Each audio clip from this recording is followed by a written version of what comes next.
program is... Welcome to Talk Cosmos, the show where Sue Minahan and her panel of guests bring you insightful conversations to awaken consciousness for soul growth. Come journey with us through astrology's energetic cycles and get ready to understand your path in the cosmic roots of the stars.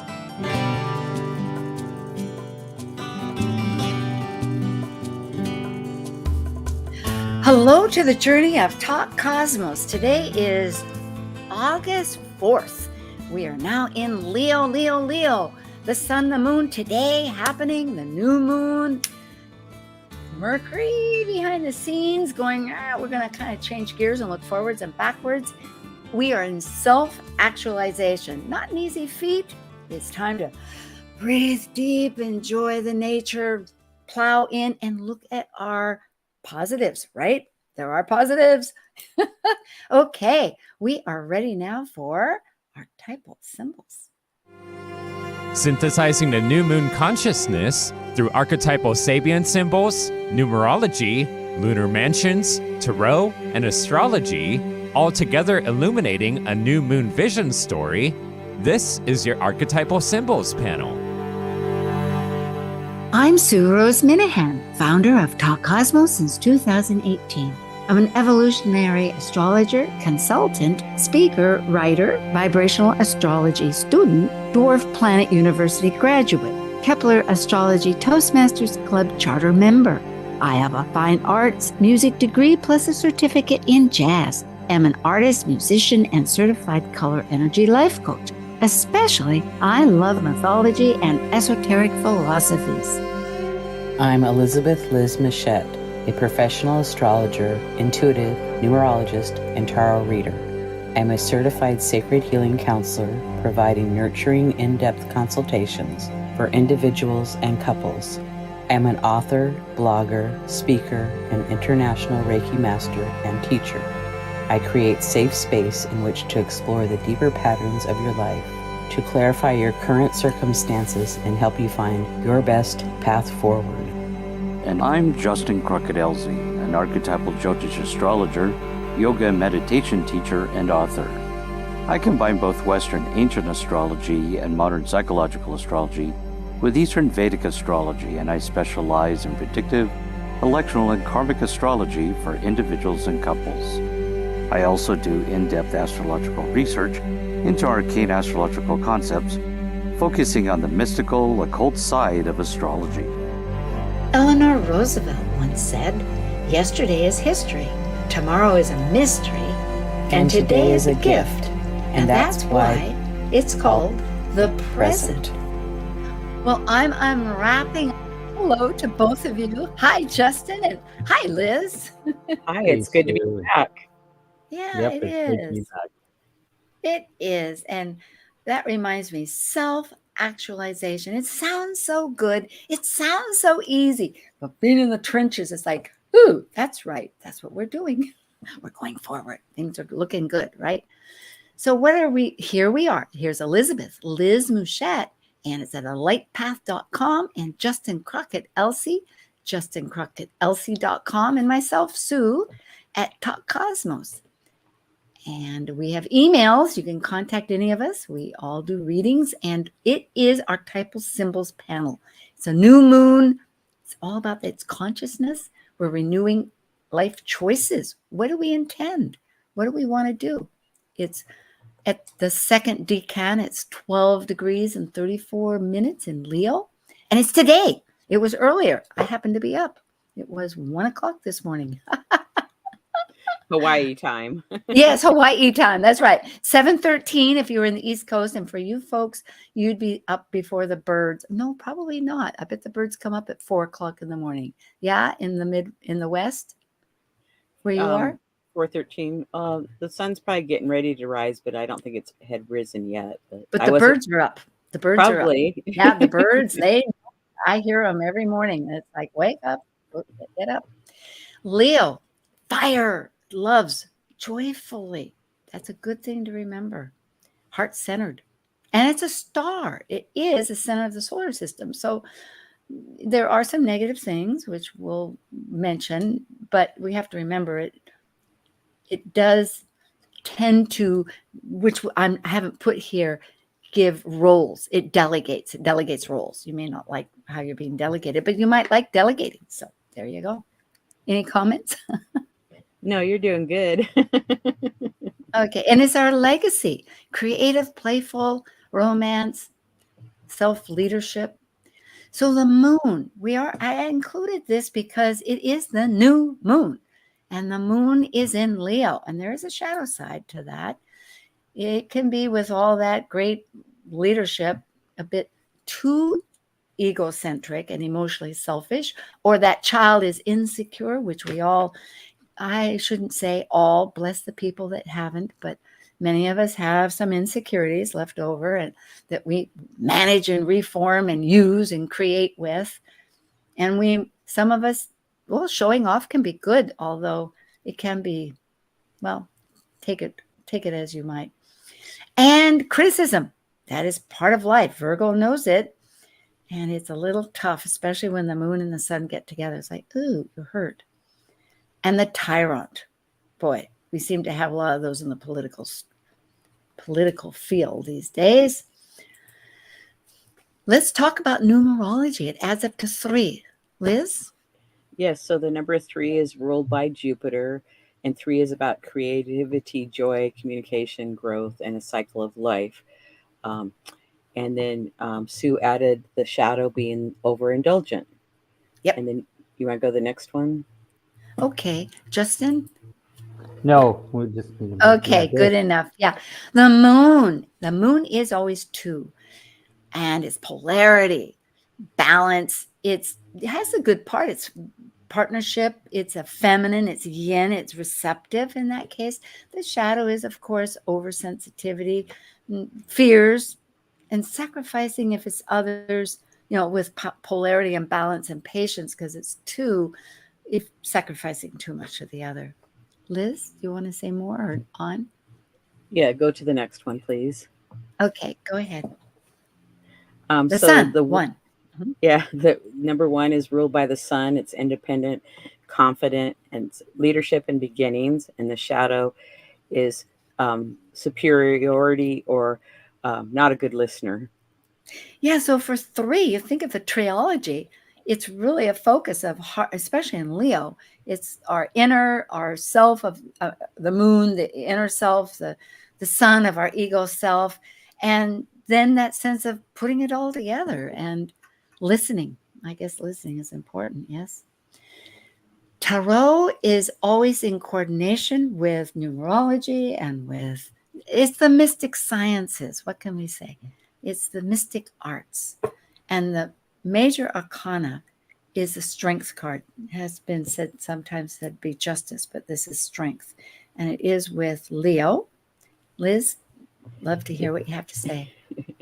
Well, it's like using your strength or regaining your strength and courage and taking control and moving forward. And then the shadow is, could be some weakness that you have, or you need to regain strength and acting with kindness and understanding. Yeah, it really does correspond beautifully with what Leo wants to do, to be magnanimous, that fortitude and confidence and taking control of life. It's like, yes, we want to use what we've got. The minor arcana applied to astrology, has decans, and decans are like divided 30 degrees into 10. So the first 10, the second 10, the third 10. So and this is a little chart to indicate it. The 5 of wands represent fire. These enhance your Leo. So if you have a planet in these degrees that happen to be from Leo, beginning Leo to almost 10 degrees, it's going to be in the first decan, and the dates are, and Saturn is in Leo, so it's a 5 of wands. Liz? Right, and it corresponds to the first 10 days that the sun is in the sign of Leo. And the Lord of Strife, would that be like you want to work so that challenges and hard work, it is contentious, but it doesn't mean that you're going to have strife. It just means that you have to really work harder for that. Well, it could be all the bosses in the company want to go forward with their idea, and they have to come to some kind of compromise. So they're all wanting to get their idea put into the pot. So, and they have to prioritize which one goes first or eliminate some of those. Well, our sun and moon is in the second decan. So it's a 6 of wands in Leo, and it's a Lord of victory, achievement, success. Boy, that goes right along with some of the numerology too. Yeah. Yeah. Justin, did you want to comment on this one? No, I think you got it covered. Okay. And the last is from 20 degrees to the very end of it, 2959 Leo. Liz, go ahead. The 7 of Wands is Mars in Leo. It's the Lord of Valor. So if we looked back at the 5 of Wands and they're, trying to decide whose idea gets moved forward, here it's like the idea has been chosen and now the people are behind to make that come into being. I like that. I have my Ceres at 26 degrees. And Ceres is, help is always kind. Thank you. The court card. So we have the King of Wands for the court card. And the kings are usually, they rule and they've, matured and grown, and their kings are visionary and they're leaders and creativity. Yeah, and the King of Wands, if I'm correct, is you say visionary? Mm-hmm. Did I hear that? Yes. Okay. And then the deck that we use today is the Morgan Greer deck, because we forgot to put that on there, but just so that people know. So in other words, if you're pulling the King of Wands, you know that it is representative of Leo. Is that right? Because it doesn't have any degrees. Right. I mean, because besides it's fire, but it's Leo, not necessarily Aries or Sagittarius. No, but some people could use it as the other fire signs, but I like to look at it as Leo. But there are differences for different people's tradition in astrology and tarot. Yes. Well, that may go around, I suppose. Justin, if you want to talk about the Jyotish lunar mansions for the chakras. Yeah, so in Jyotish, we look at what the zodiac sign that the moon is going through, and there's particular myths surrounding each of the fixed stars in the constellation. And this is what we call the padas. They're into sections. And in this particular one, if we go to the next slide, this particular moon is in the nakshatra or lunar mansion of Ashleisha. And this particular nakshatra or lunar mansion is ruled by the deities, the Serpas or the Nagas. And these were the deified serpents and deities of wisdom. And so that's why we have the symbol as the coiled serpent or the wheel. And you know how a lot of times snakes, we see them approach something and they got their tongue out and they're kind of hesitant as they approach something.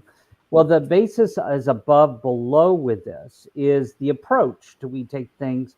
And the basis below is agitation. So this speaks to how as we move forward in our lives and we take our approach to our goals, which is what this is related to, is how we approach that. The theme for this nakshatra is industrious, and Ashleisha is if a person's born with particular plants in Ashleisha, they'll definitely have goals, but it's a type of person who they know what relationships they need in order to get to those goals. But once they're done, they may move on from that relationship because it's very sometimes considered transactional in relationship. But it has this energy of dealing with emotional exchange with relationships as we move towards goals. And they're really focused on higher spiritual material goals. So this goes in alignment with this new moon, this Leo new moon, which can be very goal-orientated and industrious. And the ruling planet is Mercury of this nakshatra. So it's also very mental oriented. I find these so illuminating. I tie together, I'm thinking to myself in the transformation that we're all enduring and experiencing at the same time, this idea of rebirth that the serpent represents. And the entire idea lately, I've been discovering the approach is vital. I mean, if we're going to, it can be the secret between our success and not the success of interactions. Let's just say the nodes are in relationships right now. I find it really inspiring to hear you. I hope because if we haven't something that's bothering us, maybe to begin working on something, it may be triggering something. It's how we, I hope I'm expressing this right, but how we might reconsider the constructive way of working with that, so that the approach is building instead of tearing it down. Although sometimes I guess things need to be torn down. But last thought as I ramble, and I'm not trying to ramble, is it really reminds me of Scorpio too. All the water. You know, when you say Pisces of the above and the exchange of relationships, when it's finished, it's over. That's so Scorpion, because the resources are finished. It's like, hey, I need new resources. Do you think? Yeah. Maybe? Okay, well, you're generous. Here, a little tiny bit of mythology. The sun was in ancient Greece, Helios and Apollo. They were conflated together. However, they're really distinctly different. Helios was a Titan god, which is before the Olympians. That's after the primordial ones, when there was Sky and Gaia. And the sun, Helios drove a chariot across the sky every day. It brought light to the world. And later, Apollo became enlightenment. And there's more to Apollo, but it's more of a conceptual idea than this physicality of Helios going across. And again, it all relates back, because essentially the light at that time meant meaningfulness, growth, renewal. And again, it brings back the idea of the court card, the king of wands, and the strength card of 8 with its leadership and confidence. The sun is where you see everything. It's not night, where it's more non-linear, as Jason Hawley would say, but it's everything is visible. And this nakshatra is exciting to think that it is how we find our goals. Perhaps we get visibility. We can perhaps see more of it. I'm just expanding on that a little bit, but there you go. Tie it all together and get to your intentions. The constellation is Leo, and this is from Earth Sky. Regulus is a royal star, one of the 4 royal stars. All the fixed ones are, and it's the heart of the lion. And at the new moon, the sky is dark, so it's easier to observe the stars in the sky. Oh, good. And Cancer was the dimmest, so it was difficult to see. I noticed that. And we cover Sabian symbols, and we have a narrative story. It's going to be from the past, the present, what the actual Sabian is, and then going ahead. It's an evolving focus. These are from 1925 with spiritualist medium Elsie Wheeler and the astrologer Mark Edmund Jones. We use the chart of the United States at the eastern point in Washington, D.C. to illustrate the concepts and influences for the national country. And we are involved in a very serious political race this year. So we find that this is a very useful chart to use. And it's also applicable to Canada, because their capital is also on the East Coast. The ascendant is in Leo, 23 degrees. The MC is 17 degrees. Taurus are both fixed, and the sun and moon is 12 degrees, but it's in the 12th house. Shall we go on? So we're going to do the Sabian symbols 4 for each, and it'll be one after. We'll begin with the ascendant, 23 degrees Leo. This is Eastern time. And at 22, where we're coming from is a carrier pigeon. Now, those are extinct now, but it's fulfilling a mission. And that means that spirituality through the air is, in a way, perhaps servicing. It's applying to service to mankind. And it's an idealistic idea of the world server, which is interesting because we know, politically speaking, a lot happened this week with the Democratic Party and President Biden releasing the people from Russia, with working with 24 nations. Maybe we'll tie that in later, not to take up time. Go ahead, Liz, roll on. Okay, the present. In a circus, the bareback rider displays her dangerous skills, the audacity and perseverance required to control and play with the powerful energies of the vital realm in human existence, virtuosity. And Sabian, the Sabian symbol of Leo 24 degrees is totally concentrated upon inner spiritual attainment. A man is sitting in a state of complete neglect of bodily appearance and cleanliness. And the keynote here is an interior focalization of energy and consciousness at the expense of all forms of outward activity and care. And so we have a concept here of total concentration. Do you want to do the next one too? Sure. And where we're working towards, besides the 24 and the 25, working towards those as a large camel, is seen crossing a vast and forbidding desert. The keynote there is self-sufficiency in the face of a long and exhausting adventure. The key word here is this need for total independence from our surroundings and utter self-reliance.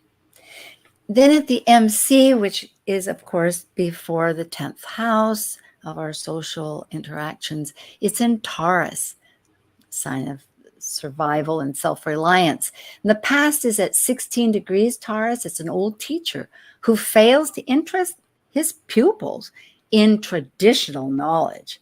In the keynotes, what past knowledge is inadequate in the time of crisis, which is a failing, really. And perhaps it's also just part of the turning of events. There is no past that really works. And the principle of creative frustration. Liz? In the present, Taurus 17, a symbolic battle between swords and torches. Refusing to depend upon the past, the seeker turns warrior, fighting anew in the eternal great war. Now is a polarization of values. It's interesting. We've had this again and again. It seems this is a theme coming back and back. So, from however many we've been doing this with the Sabians. Go ahead, Justin, if you would. So the Taurus 18 degrees is a woman airing an old bag through an open window of her room. The keynote here is the cleansing of ego consciousness, and the concept is purification. And go on. And then Taurus 19, a new continent rising out of the ocean. The keynote here is the surge of new potentiality after a crisis. And so what we're looking at here is space and spontaneity. Well, there's hope on the horizon, yes. Again, now centering into what's universal around the world is 12 degrees Leo, sun and moon. And we'll begin from 11 up to 14. So where it's coming from out of the past is at 11 degrees Leo, children play on a swing, hanging from the branches of a huge oak tree. And the keynotes, once again, going back to tradition, the power of tradition, it shelters the beginnings, the very start of individual self-expression. It is how we begin. We emulate other people. It's how we begin with things. The key word, the spontaneous activity of the innocent mind. Spontaneity, I'm noticing too, is one of the key words going on and on. Go ahead, Liz. The present, 12 Leo, an evening party of adults on a lawn illuminated by fancy lanterns. Group relaxation in fashionable surroundings as an escape from work routine. Sophistication. And then Leo 13 degrees is an old sea captain rocking himself on the porch of his old cottage.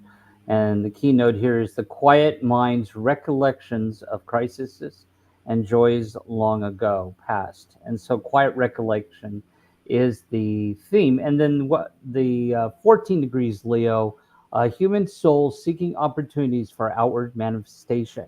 Keynote here is the yearning for self-actualization, which is what we're talking about on the show today.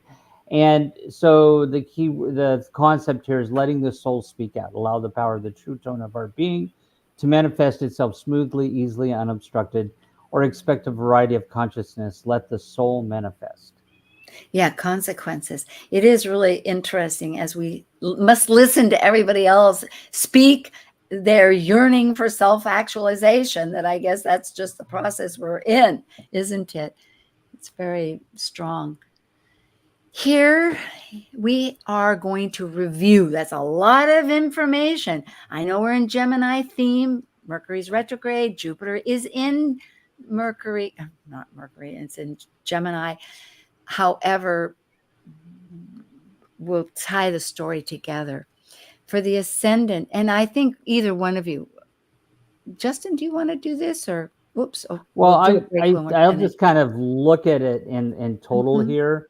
I mean, you know, we look at the ascendant as how we're moving forward at this particular point in time. So I think it's reminding us to move forward as helping others, the world server. It's very Virgo-like energy, and really kind of relying on ourselves and being very focused in using our virtuosity or our skill.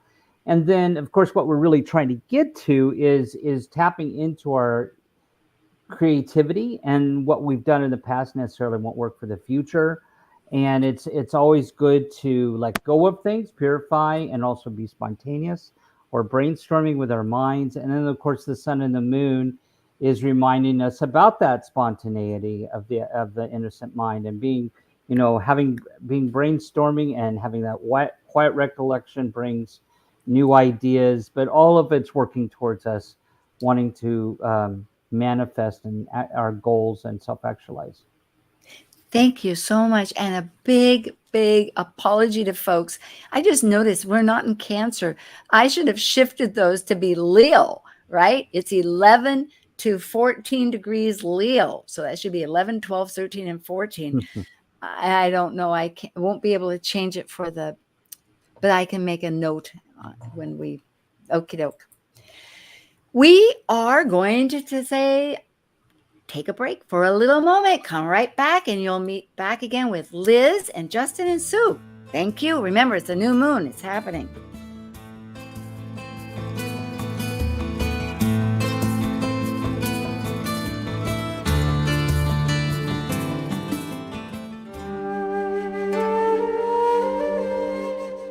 While we take a break from this week's edition of Talk Cosmos, let's take a look at this cycle's archetype. We are currently in the Yang period of Leo, ruled by the solar sun. Having departed from a cycle based on the internal process of emotional attachments requiring security and safety, the energy of Leo externally manifests our legacy through children and artistic creations. As a fixed Yang fire sign that desires to ignite actualization, Leo the lion takes the risk to generously exhibit love and welcome all to share their stage with joyous pleasure for living life. This is Martha Norwalk, every Sunday morning beginning at 9 a.m. Thanks in part to Jude Ponton at the Whispering Dragon Center in Seattle, we cover the world of animals. This week, August 11th, it's Best Neuroenergetic Balancing, Rasmussen Reset and Energy Code Sunday. Dr. Nels Rasmussen and Linda Rasmussen will take phone calls and do free remote treatments for you or your animal friends. They can help with emotional, behavioral, or physical issues. So hope you can join us for Martha Norwalk's Animal World, Sunday morning, 9 a.m. to noon, right here on Alternative Talk, AM 1150. Talk Cosmos brings insightful conversations to awaken consciousness for the soul growth with hour-long programs every Sunday at 1 p.m. Pacific on KKNW. Talk Cosmos weekly programs are also available to watch live on the Talk Cosmos YouTube channel and Facebook page. While you're there, make sure you click the like and subscribe buttons so you get the full Talk Cosmos experience. Or if you'd rather listen to the show archives with audio only, the entire podcast collection since 2018 is available on most podcast carriers. And to find out about upcoming programs, sign up for the newsletter at talkcosmos.com. So grab your coffee, tea, or kombucha and enjoy the show. Make it a great day. Keep your dial on Alternative Talk 1150. Well, we're back again. Yes, August 4th. And again, just to remind you quickly, Elizabeth Machette is at alightpath.com, and you can email her at liz@alightpath.com. Justin, you can email him at justin.elzie, that's ELZIE, at gmail.com. We have more podcast listeners. We have to remember those, dear souls. And myself, just email info@talkcosmos.com. Liz, what's happening with you these days? Lots, I know. Well, I have a YouTube channel and it's growing, and Justin's on with me for 3 episodes. We do the full moon forecast, an astrology monthly forecast, and we started a Chiron asteroid series on Chiron retrograde. And then I have the astrology Star Sisters talk over tea, and Sue's on my show, and we're concentrating on the dwarf planets for a while. And then Madame Simon is on my show, and Joy Vernon and Marcia Bouchard. I have an upcoming one, and I haven't scheduled it yet, so I'll get that on there. And I also have a newsletter that I put out every week, so love to have you join it. Busy, busy, busy. It's wonderful. Very exciting. I was going to note one thing. She's actually got a show coming up. If people like the conversation about the astrology and the tarot, that you're going to cover the Leo decans with Joy.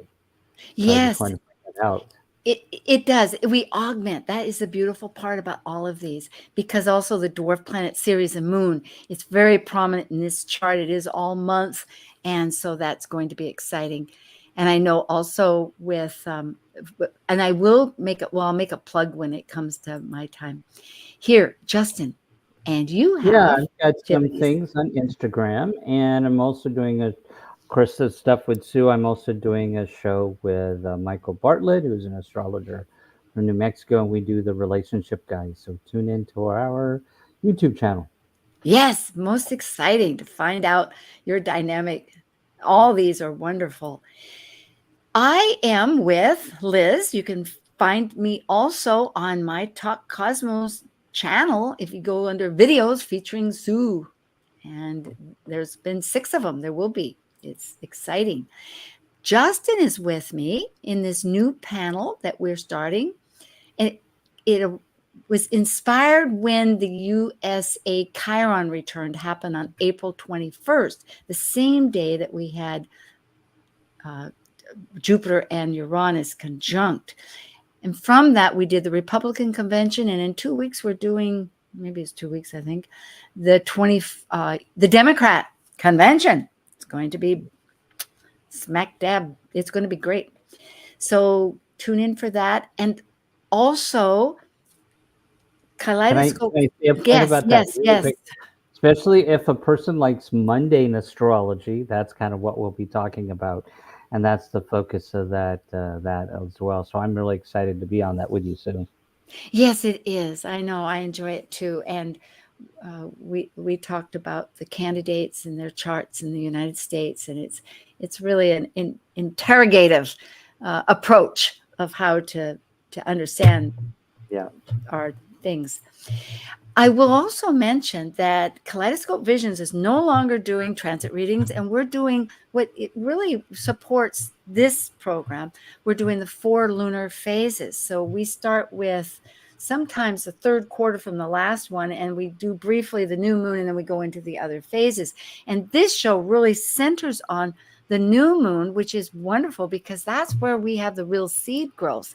The lunar phases are telling how is that story evolving and whatnot. So tune into both of these. We're changing. I'm sure you're changing out there, and we intend to get together. Here we are. The time zones.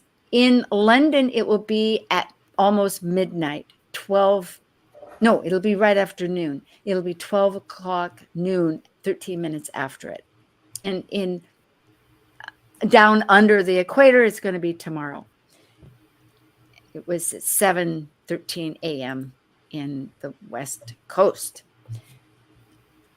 Briefly, and thank you, Liz. I put in that declination thermometer. I just love it. That's from Solar Fire. It's so cool. It shows what's out of bounds. And of course, Ceres is out of bounds. And it has been for quite a while, and it will be all until January. And more than out of bounds, it's T-squaring. It's an action-oriented energy focus between our past and our future. And that's a collective dharma, karma energy of Rahu and Ketu, right? Rahu and Ketu, if you call it that. Ketu, yes. Yeah, or north and south. No. The tail and the head of the dragon. So it's like purging and becoming, self-actualization. It's really strong. So that's going to be, because it is about nurturing and grief. Generally. Mercury, on the other hand, another ongoing event, is retrograde 1 of 3 times this year, and it's in a Virgo. It's going to go back into Leo, and it's starting. The shadow will be, I forgot to say, maybe you remember, it's until September 12th. Right, and I can't remember when it started. Well, at any rate, it was back a little while ago. But we will be through this until the 27th of August. So we are busy looking forwards and backwards, revising, rethinking. It does give us an opportunity to understand more, but it takes more time too. It's not always easy to change that instinct to just want to initiate because fire likes to move. Virgo, it's not too bad. Virgo's accustomed to wanting to analyze things. Any thoughts? No, I think you covered it well. Yeah. Also today, Venus ingresses into Virgo. She's changing sign. So it's like a busy day today with the new moon, Mercury stationing retrograde, and Venus going into a new sign. It is. And also with Mercury, I'm remembering she is ruling Gemini, and we will see how important Jupiter in Gemini is in our charts. So we have hard and soft aspects, you could say, and just to help a little bit with the lingo, hard is actually just action. That's all it wants. It's just that you might be bumping into other people. You're going through a crowd and you're not minding your steps per se, but squares are 90 degrees and sesquiquadrate is a square and a half. And this is a little more tension because you got more you're dealing with. And the soft or flowing or connecting trines, it moves. It can be too much. It doesn't know when to stop, but it, on a better note, it can at least make things smooth. And 6 houses, that connection. And that's really a strong energy, and some people like it the best. Philosophy, Abraham Maslow, an American psychologist, said it's easier to act into a new way of thinking than to think yourself into act. Now, they're both important, but that's something to consider. Steps of action are important. So if you come with these squares, it's a dynamic. This is just an overview of the chart. We will come back to it. It shows that there's a lot of interaction. There's squares, there's trines, there's things. So you need to fix your microphone or something. It's not working right. So this is a chart depicting all the aspects that are to the sun and moon. And then do you want to try and go to the next one or speak? Can you hear me? Yeah, better. Thank you. Okay. Generally, I was curious. What is the new moon doing? Not much. It really isn't, although it is in its leadership of the sun, as we saw through the tarot and through the nakshatra and through the numerology and even the mythology of it. And so it's working in a team. It has a delegated team, you might say, with all these other aspects coming up, because generally it's just, even the square is a local. It's for the United States to the MC, but there's no action really involved. Although it does have a sessi quadrate to Neptune, and that's pretty important too. I think maybe I'll mention it now because Justin, you brought up the idea, which is very important. All planets have nodes, meeting points of their intersection between their orbit and the sun's orbit. And Neptune's north node is at 12 degrees Leo, meaning the sun and the moon are smack dab right on top of its north node, meaning they're intrinsically very involved, if I could say that word. Yeah, well, this is a new moon that's on the Neptune north node, and Neptune represents the collective. So this is very important. This means that this new moon is very tied into what we're all doing, subconsciously at this particular point in time. And this is a really great time to launch new creative projects with this new moon on the Neptune's north node. So great. I'm inspired. Thank you. Sorry about this StreamYard, and I didn't realize with the white out, but we actually have we have 2 T-squares here. And as you can see, there's an angle of 90 degrees, and that is the apex to an opposition as it toggles. So we have Ceres with Pholus that is squaring our relationship axis of Libra and Aries, ourself, our actions as we're doing it, and our relationships with others, and in turn, our relationship with ourselves. Justin and Liz, let's hear a little bit about your thoughts too on this dynamic. Go ahead, Well, Liz. and relationships have certainly been changing, and it's like, to me, I would just say it's an opportunity to reevaluate and work on relationships if they need some work.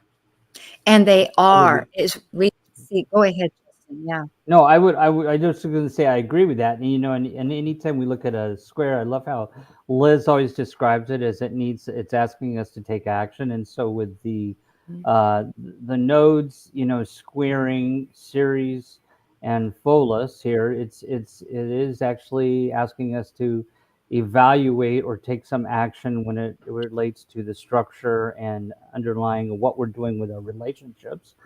And then the second one, I don't know if you spoke to that one, Liz. Not yet.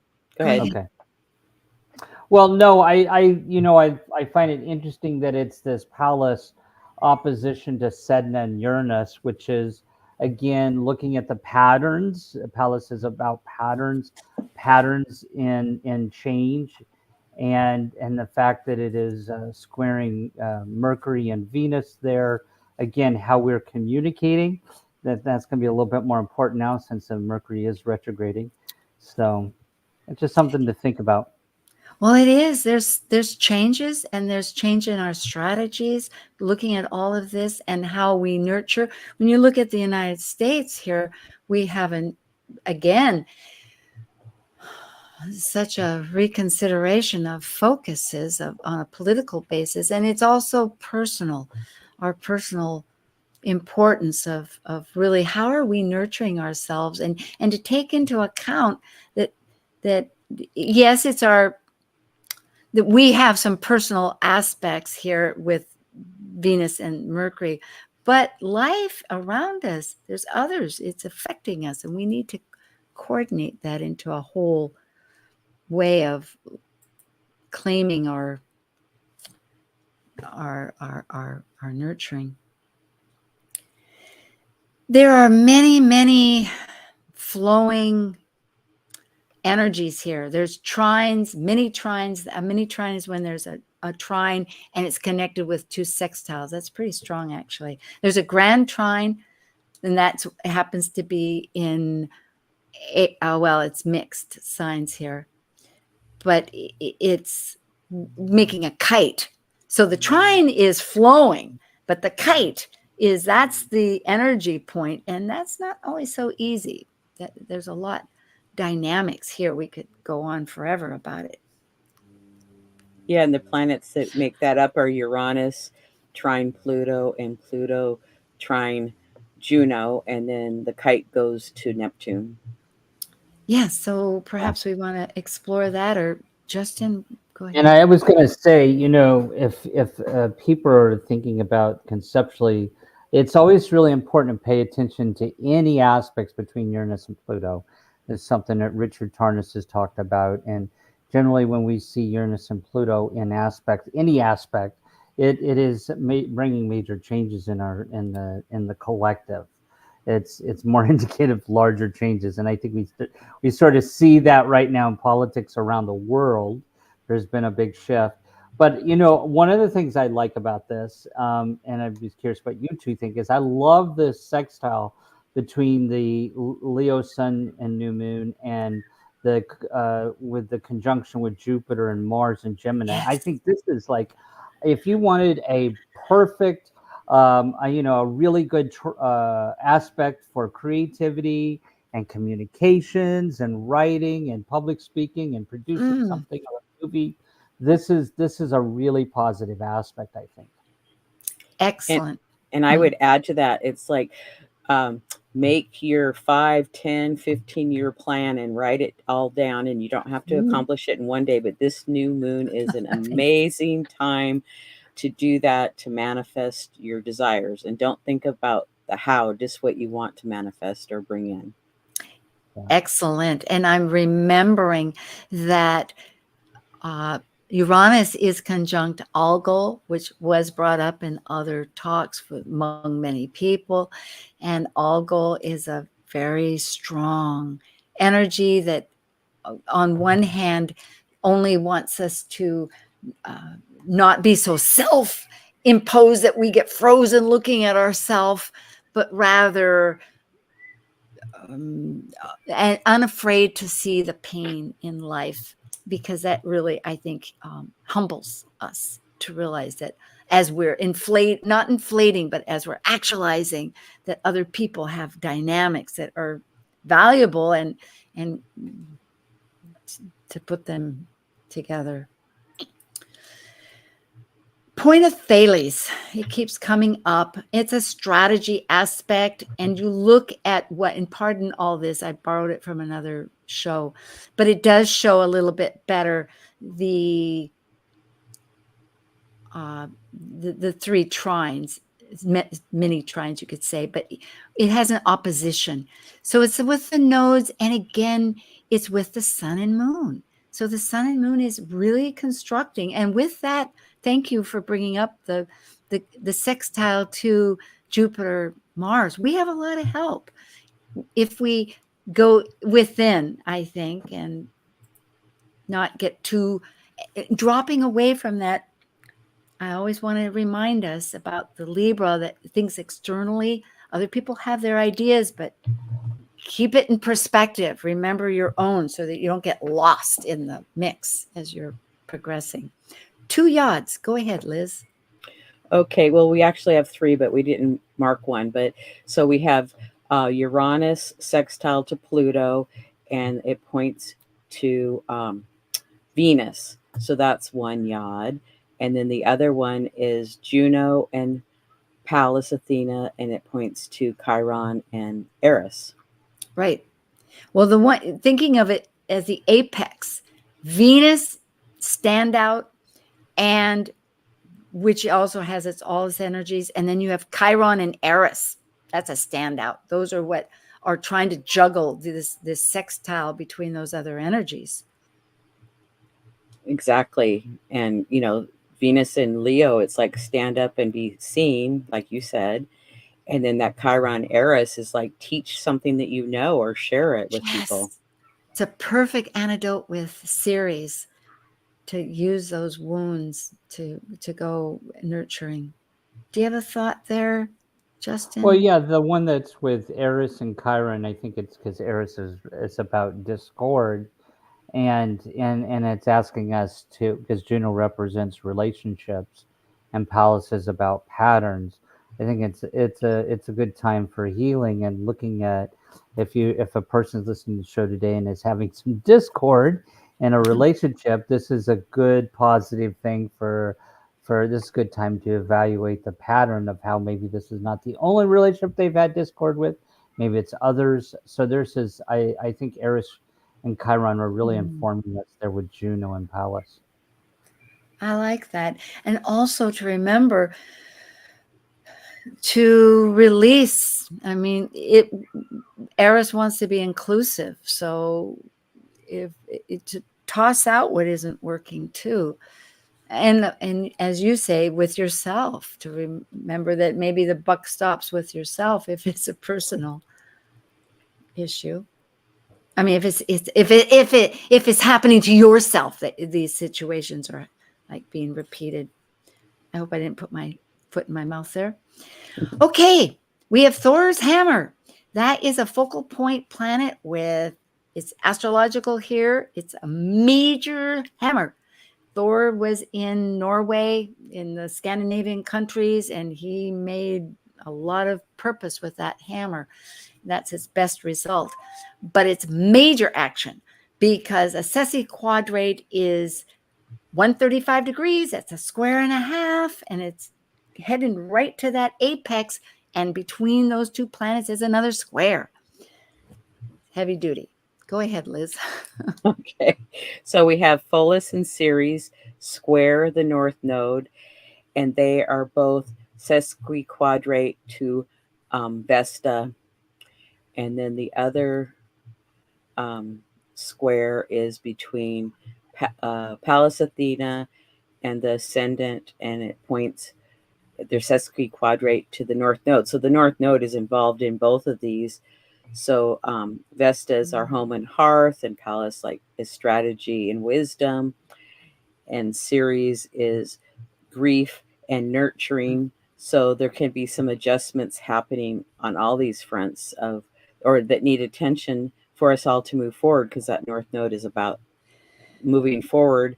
And so, Aries being about the self, it's like, are you nurturing yourself? Are you sacrificing yourself? Which one are you doing? How are you leading? And I want to jump in and say that in vibrational astrology, they have their own way of looking at things. And I'm seeing that this is what there's a lot, actually, there's a 45 degrees between Pallas and Ceres and Pholus there. That's like a half square. And in other words, if you look at it, there's like this trapezoid. And so essentially, and this is just quickly looking at it, all these planets are like in one mix.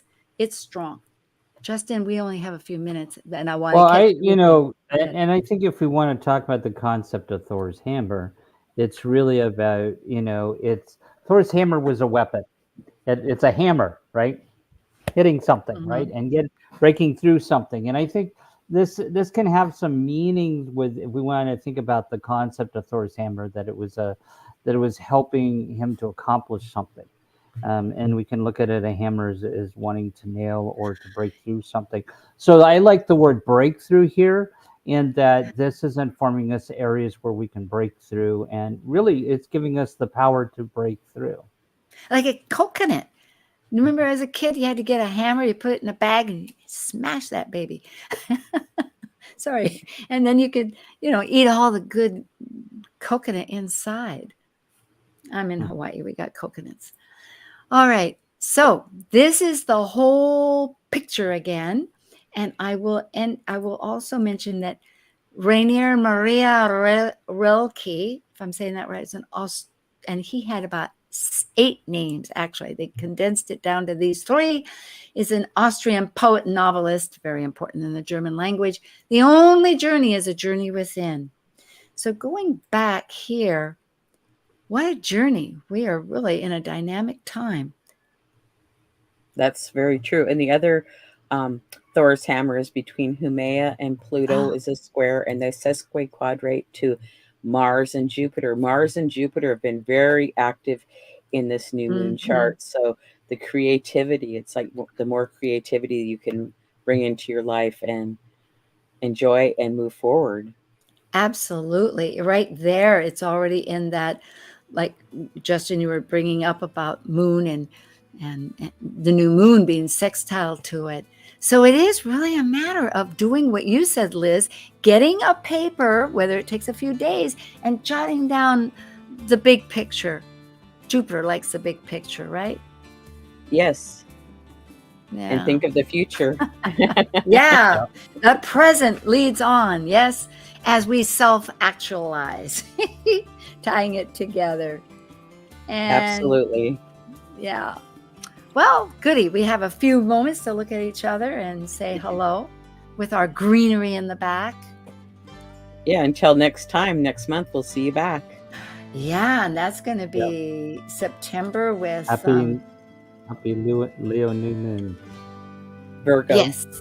Yeah, let's stick with Leo right Oh, now. no, That's this right. is a Leo new moon. Happy Leo new moon. You got Absolutely. it. Thank you.